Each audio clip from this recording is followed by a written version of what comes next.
నంద్యాల జిల్లాలోని శ్రీశైలం నియోజకవర్గం అభివృద్ధిపై తాజా ఎమ్మెల్యే, మాజీ ఎమ్మెల్యే మధ్య సవాళ్లు, ప్రతి సవాళ్లు కొనసాగుతున్నాయి.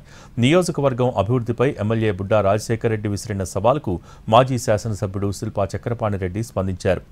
ఏడాదిలో నియోజకవర్గంలో ఎలాంటి అభివృద్ధి చేశావో ఆధారాలు తీసుకుని వస్తే చర్చకు సిద్ధమని తేల్చి చెప్పారు. నియోజకవర్గానికి ధైర్యంగా మేము ఇంత తీసుకొచ్చినాం, ఇన్ని అనుభవంగా ఉన్నాయి, ఈ విధంగా ఏ రోజైనా చెప్పిన దాఖలాలు ఉన్నాయి. 5 సంవత్సరాలలో ఒక్క సంవత్సరానికే ఈ నియోజకవర్గానికి 150 కోట్ల రూపాయలు తీసుకొచ్చి 5 సంవత్సరాలలో నువ్వేం చేసినావు చెప్పురా నాయన పోయినసారి అంటే దానికి సమాధానం లేదు. ఇచ్చాడా? ఓన్లీ అభివృద్ధి గురించి మాట్లాడుతూ ఉన్నాయి. ఇది ప్రూఫ్స్తో సహా ఇస్తాం.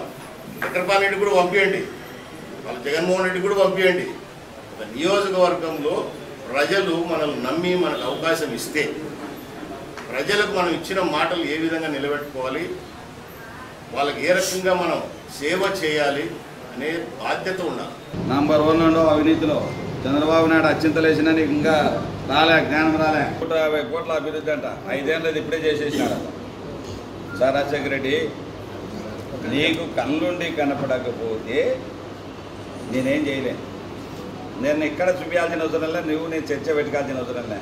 మీ ఊళ్ళోనే హాస్పిటల్ కట్టినా, మీ ఊళ్ళోనే సచివాలయాలు కట్టినాను, మీ ఊళ్ళోనే రైతు భరోసా కేంద్రాలు కట్టినాను, మీ ఊళ్ళోనే పైప్ లైన్ వేసినాను, మీ ఊళ్ళోనే హెల్త్ సెంటర్ వచ్చింది, మీ ఊళ్ళోనే గోడౌన్లు కట్టినాను. మీరు అదొక్కటి మాట్లాడుకోవద్దు. అది నిజం కాకపోతే నేను రాజకీయ సన్యాసం చేస్తాను.